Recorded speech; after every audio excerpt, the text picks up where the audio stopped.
नमस्कार दोस्तों, आपका अपने चैनल मनोज गुप्ता एकेडमी में आपका स्वागत है।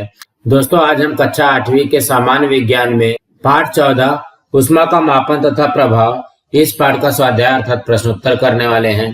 दोस्तों, अभी तक आप लोगों ने इस चैनल को सब्सक्राइब नहीं किया है तो प्लीज सब्सक्राइब और चैनल लाइक कीजिए और अपने फ्रेंड्स के साथ शेयर कीजिए। ये है पाठ 14 ऊष्मा का मापन तथा प्रभाव, उसका स्वाध्याय करते हैं।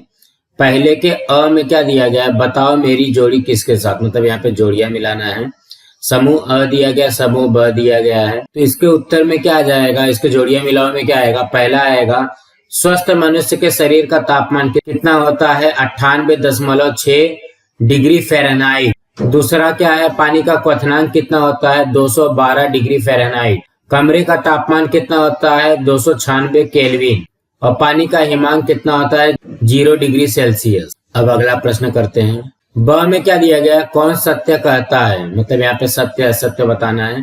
पहला है पदार्थ का तापमान जूल में मापते हैं। इसका उत्तर आएगा यह कथन असत्य है। पदार्थ का तापमान डिग्री सेल्सियस अथवा डिग्री फ़ारेनहाइट या केल्विन में मापते हैं, के मतलब केल्विन। दूसरे में क्या दिया गया है, ऊष्मा यह गर्म वस्तु से ठंडी वस्तु की ओर प्रवाहित होती है। इसके उत्तर में आएगा यह कथन सत्य है। तीसरे में दिया गया है ऊष्मा की इकाई जूल है। इसके भी उत्तर में आएगा यह कथन सत्य है। चौथे में क्या दिया गया है, ऊष्मा देने पर पदार्थ में आकुंचन होता है। इसके उत्तर में आएगा यह कथन असत्य है। सामान्यतः ऊष्मा देने पर वस्तु में प्रसरण होता है। पांचवें में क्या दिया गया, ठोस के परमाणु स्वतंत्र होते हैं। इसके उत्तर में आएगा यह असत्य है। ठोस के परमाणु उनमें परस्पर क्रियाशील बल से बंधे होते हैं। छठवें में क्या दिया गया, गर्म पदार्थ के परमाणुओं की औसत गतिज ऊर्जा ठंडे पदार्थ के परमाणुओं की औसत गतिज ऊर्जा की अपेक्षा कम होती है। इसके उत्तर में आएगा यह कथन असत्य है। गर्म पदार्थ के परमाणुओं की औसत गतिज ऊर्जा ठंडे पदार्थ के परमाणुओं की औसत गतिज ऊर्जा की अपेक्षा अधिक होती है। अब हम अगला प्रश्न करते हैं। पहले के क में क्या दिया गया, खोजोगे तो मिलेगा, मतलब यहाँ पे खाली जगह हमको भरना है। पहले में क्या दिया गया, तापमापी यह उपकरण खाली जगह मापने के लिए उपयोग में लाते हैं। इसके उत्तर में आएगा तापमान। तापमापी यह उपकरण तापमान मापने के लिए उपयोग में लाते हैं। दूसरे में क्या दिया गया है, ऊष्मा का मापन करने के लिए खाली जगह इस उपकरण का उपयोग करते हैं। इसके उत्तर में आएगा कैलोरी मापी। ऊष्मा का मापन करने के लिए कैलोरी मापी इस उपकरण का उपयोग करते हैं। तीसरे में क्या दिया गया, तापमान या पदार्थ में के परमाणुओं के खाली जगह गतिज ऊर्जा की मात्रा होती है। इसके उत्तर में आएगा औसत। तापमान या पदार्थ में के परमाणुओं के औसत गतिज ऊर्जा की मात्रा होती है। चौथे में क्या दिया गया है, किसी वस्तु की ऊष्मा या उसमें के परमाणुओं के खाली जगह गतिज ऊर्जा की मात्रा होती है। इसके उत्तर में आएगा संपूर्ण। किसी वस्तु की ऊष्मा या उसमें के परमाणुओं के संपूर्ण गतिज ऊर्जा की मात्रा होती है। अब हम अगला प्रश्न करते हैं। दूसरे प्रश्न में क्या दिया गया है, निशिगंधा ने चाय बनाने के लिए चाय के सभी घटक डालकर बर्तन सौर चूल्हे पर रखा। शिवानी ने उसी प्रकार का बर्तन गैस पर रखा। किसकी चाय शीघ्र बनेगी और क्यों। इसके उत्तर में आएगा शिवानी की चाय शीघ्र बनेगी। उसका क्या कारण है, निश्चित समय में गैस के बर्तन को मिलने वाली ऊष्मा उसी कालावधि में सौर चूल्हे से बर्तन को मिलने वाली ऊष्मा की अपेक्षा बहुत अधिक होती है, इसलिए शिवानी की चाय जल्दी बनेगी। अब हम अगला करते हैं। तीसरे प्रश्न में क्या दिया गया, संक्षिप्त में उत्तर लिखो। उसमें से पहला है चिकित्सीय तापमापी का संक्षेप में वर्णन करो। इसमें और प्रयोगशाला में उपयोग तापमापी में क्या अंतर है। तो इसके उत्तर में आएगा चिकित्सीय तापमापी अथवा ज्वार मापी, मतलब बुखार को जिससे मापा जाता है, ऊष्मा देने पर पारे में एक समान प्रसरण होता है। इसी सिद्धांत या पारे के इसी गुणधर्म का उपयोग करके यह उपकरण बनाया गया। देखो ये उपकरण बनाया गया, थर्मामीटर कुछ इस तरीके से होता है। इसकी जो रचना है, चिकित्सीय तापमापी अथवा ज्वार मापी वास्तव में मोटी दीवार वाली कांच की एक केशिका नली होती है, जिसके आंतरिक खोखले भाग का व्यास सर्वत्र समान होता है। उसके निचले सिरे पर पतले कांच की घुंडी बल्ब जैसी रचना होती है, जिसमें पारा भरा होता है। इसके आगे वाले भाग में एक उत्तल लेंस जैसी रचना होती है, जिससे तापमान ज्ञात करने में सुविधा होती है। घुंडी बल्ब से निकली हुई केशिका नली का भाग कुछ दूरी पर वक्राकार तथा संकीर्ण होता है। इस संकीर्ण वक्र भाग के कारण ज्वारमापी के पारे अथवा अल्कोहल का धागा तापमान कम होने पर भी अपने आप नीचे नहीं आता। इस ज्वारमापी पर प्रायः 35 डिग्री सेल्सियस से 42 डिग्री सेल्सियस अथवा 95 डिग्री फ़ारेनहाइट से 108 डिग्री फ़ारेनहाइट तक तापमान के चिन्ह बनाए गए होते हैं। ये निरोगी मनुष्य का तापमान दर्शाते हैं। ज्वारमापी का उपयोग अपने शरीर का तापमान मापने के लिए किया जाता है। प्रयोगशाला की तापमापी में ज्वारमापी की तरह वक्र भाग नहीं होता तथा इसके तापमान मापने की सीमा ज्वारमापी की सीमा से अधिक होती है। अब हम अगला प्रश्न करते हैं। दूसरे प्रश्न में क्या दिया गया है? ऊष्मा और तापमान में क्या अंतर है, उनकी इकाई लिखो। इसके उत्तर में आएगा पदार्थ के परमाणुओं की कुल गतिज ऊर्जा ही उस पदार्थ के ऊष्मा की मापक होती है। ऊष्मा अधिक तापमान वाली वस्तु की ओर से कम तापमान वाली वस्तु की ओर प्रवाहित होती है। तापमान राशि ऊष्मा के स्थानांतरण की दिशा निश्चित करती है। किसी पदार्थ का तापमान दर्शाता है कि वह पदार्थ कितना गर्म है अथवा कितना ठंडा। वस्तु के परमाणुओं की औसत गतिज ऊर्जा उस वस्तु के तापमान का मानक होती है। अधिक तापमान का अर्थ अधिक ऊष्मा नहीं होता। मानो कि बर्तन ए में 90 डिग्री सेल्सियस तापमान वाला 2 लीटर पानी है तथा बर्तन बी में 91 डिग्री सेल्सियस तापमान वाला 100 मिलीलीटर पानी है। यहाँ बर्तन बी के पानी का तापमान बर्तन ए के पानी के तापमान की अपेक्षा अधिक है, परंतु बर्तन ए के पानी का ऊष्मा बर्तन बी के पानी की ऊष्मा की अपेक्षा अधिक है। तो ऊष्मा की इकाइयां क्या क्या आएगी? सामान्यतः ऊष्मा को कैलोरी, किलो कैलोरी तथा जूल इकाइयों में व्यक्त किया जाता है। ऊष्मा एक प्रकार की ऊर्जा होने के कारण उसे अर्ग इकाई में भी व्यक्त कर सकते हैं। और तापमान की इकाइयां क्या है? तापमान को अंश सेल्सियस, अंश फ़ारेनहाइट तथा केल्विन इकाइयों में व्यक्त करते हैं। अब हम अगला करते हैं। तीसरे में क्या दिया गया है? कैलोरी मापी की रचना आकृति के साथ स्पष्ट करो। मतलब इसका आकृति भी बनाना है, चित्र भी बनाना है। तो यहाँ पे देखो, यहाँ पे कैलोरी मापी का चित्र दिया गया है। इसके उत्तर में आएगा आकृति 14.5 में कैलोरी मापी की रचना दर्शाई गई है। थर्मस फ्लास्क की तरह कैलोरी मापी में अंदर तथा बाहर इस प्रकार 2 बर्तन होते हैं। अंदर का बर्तन तांबे का होता है तो बाहर का बर्तन लकड़ी का होता है। बाहर के बर्तन पर उष्मारोधी ढक्कन होता है, उसमें 2 छिद्र होते हैं। कैलोरी मापी में तापमान मापने के लिए एक तापमापी तथा द्रव हिलाने के लिए विडोलक रखा जाता है। तांबे के बर्तन का आंतरिक तथा बाह्य भाग चमकदार बनाया जाता है। इस कारण कैलोरी मापी तथा बाहर के वातावरण में विकिरण के कारण होने वाली ऊष्मा की लेन देन कम से कम होती है।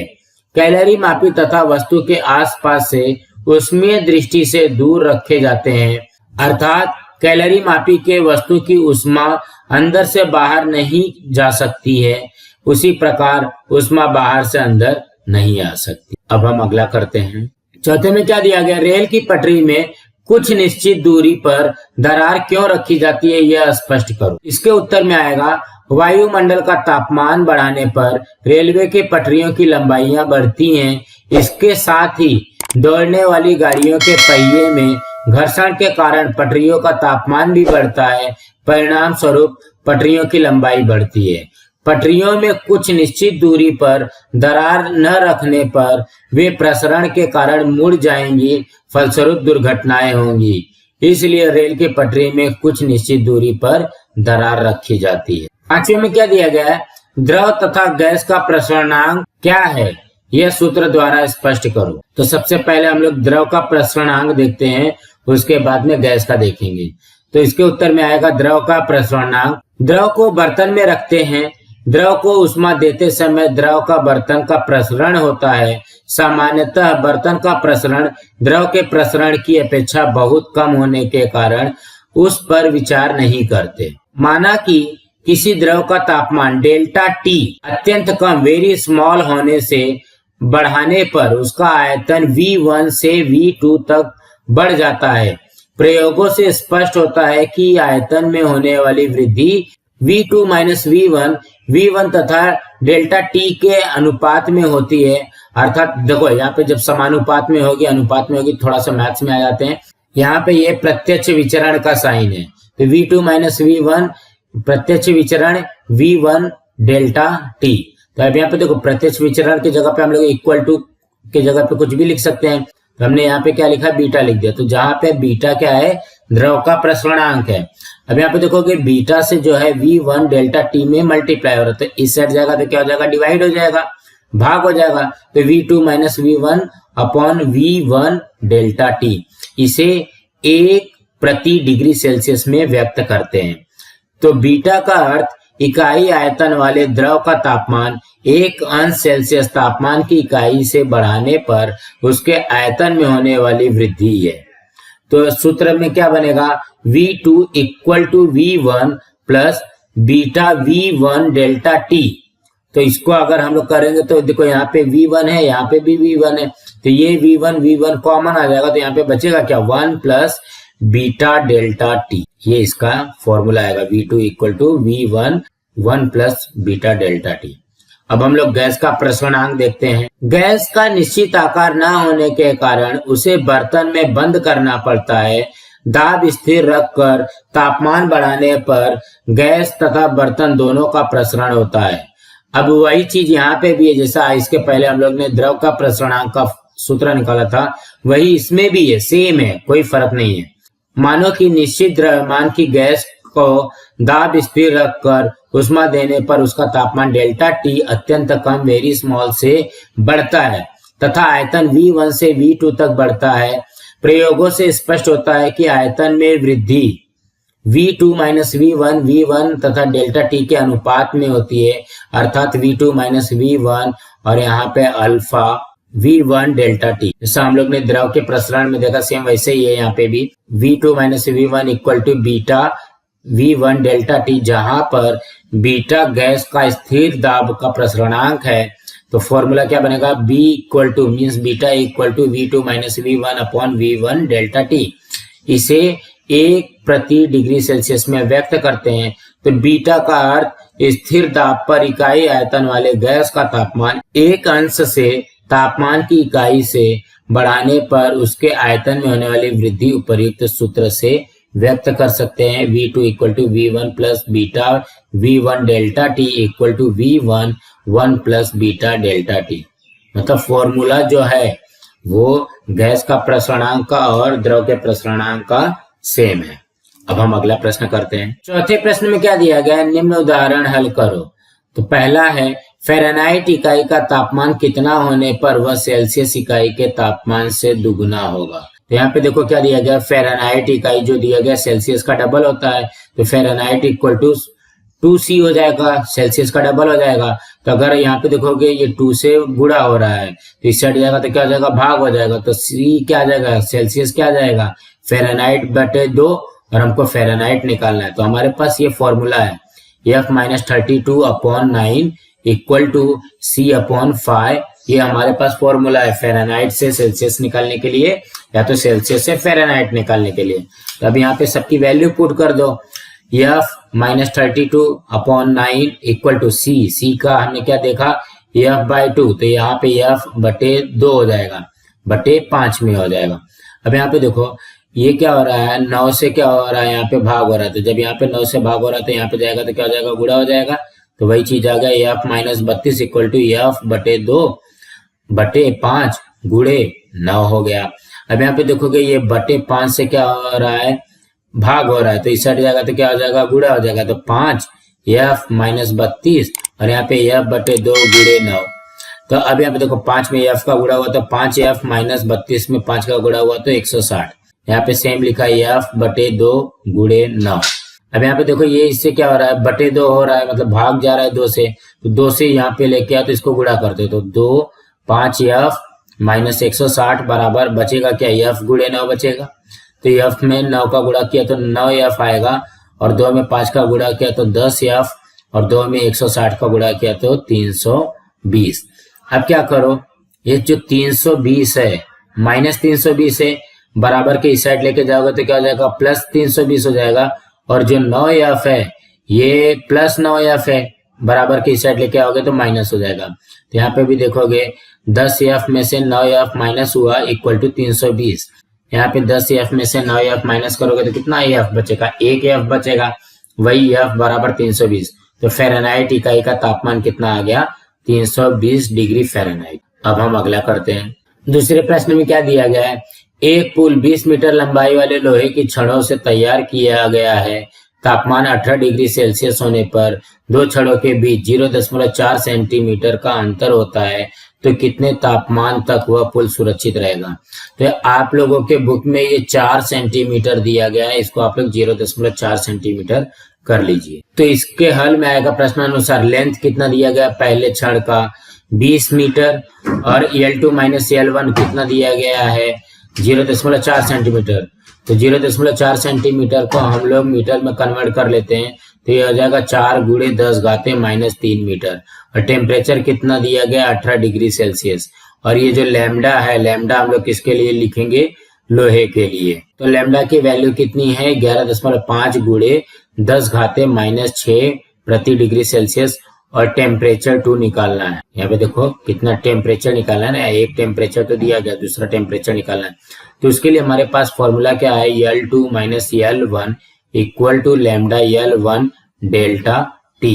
तो यहाँ पे देखो कि जब डेल्टा टी में ये पूरे का मल्टीप्लाई हो रहा है, लैम्डा L1 का मल्टीप्लाई हो रहा है, इस साइड जाएगा तो क्या हो जाएगा, डिवाइड हो जाएगा। तो क्या हो जाएगा delta T L2 minus L1 upon lambda L1। सबकी वैल्यू क्या आ जाएगी, देखो L2 माइनस L1 कितना है, ये है 4 गुणे 10 घाते माइनस 3।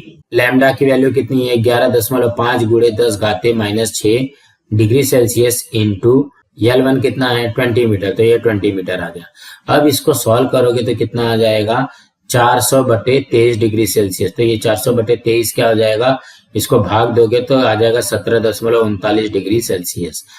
अब उसके बाद में जो हमारा डेल्टा टी है, ये तो आया डेल्टा टी। अब डेल्टा टी का फॉर्मूला क्या है T2 माइनस T1।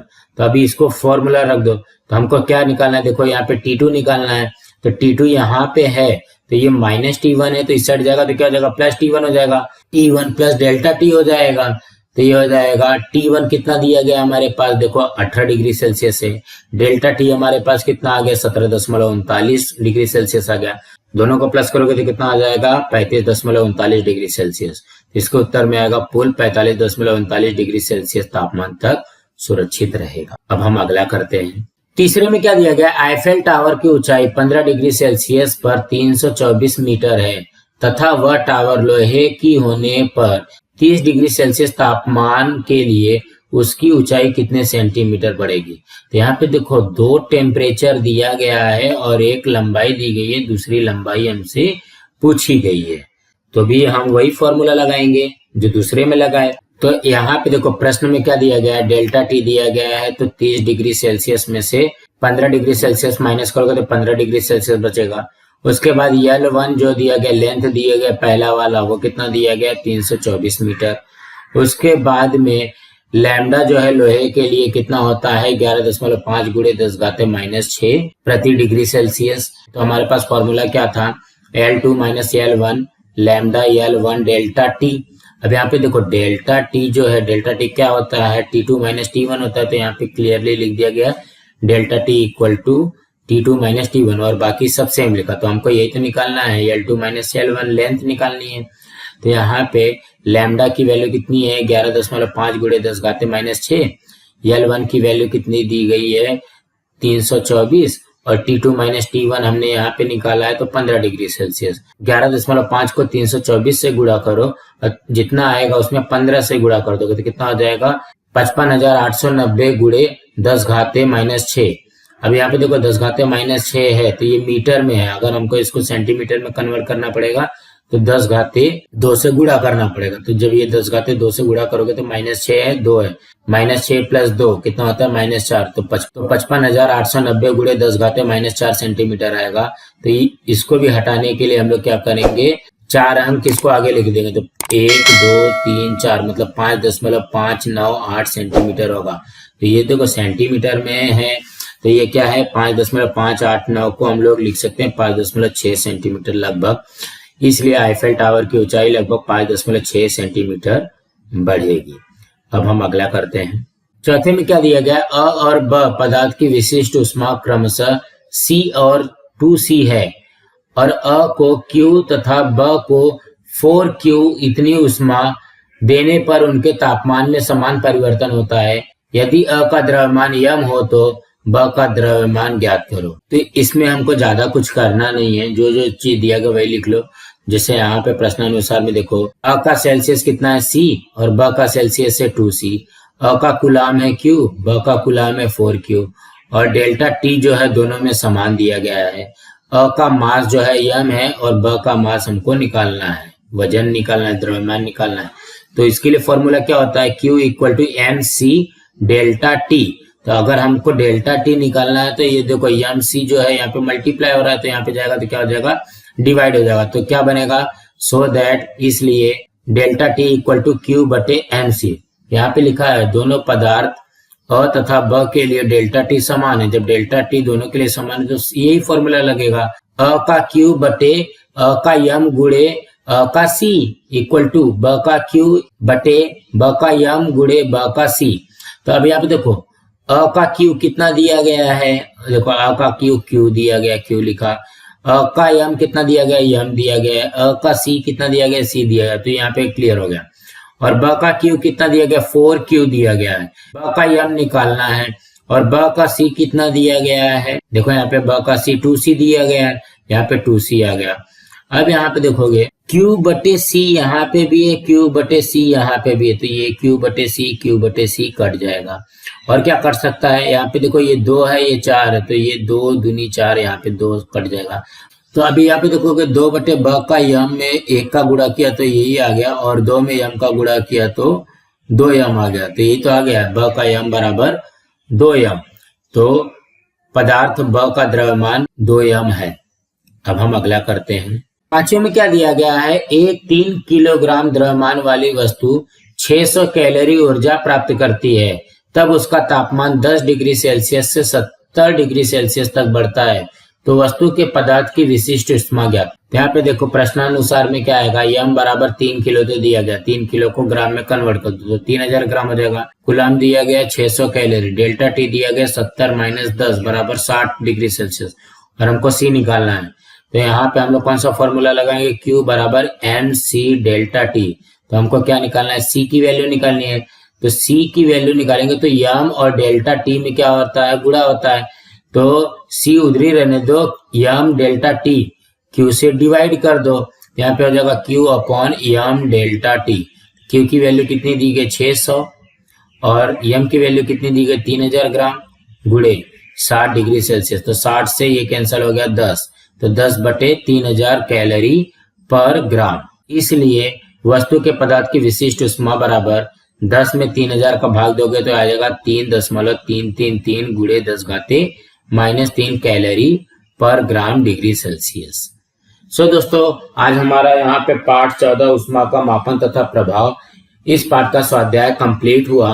दोस्तों आप लोगों को ये वीडियो कैसा लगा आप लोग कमेंट बॉक्स में जरूर लिख करके बताइए। आप लोगों को ये वीडियो पसंद आई होगी तो इस वीडियो को लाइक कीजिए, अपने फ्रेंड्स के साथ शेयर कीजिए ताकि उनको भी प्रश्न उत्तर मिल सके, और इस चैनल को सब्सक्राइब कीजिए।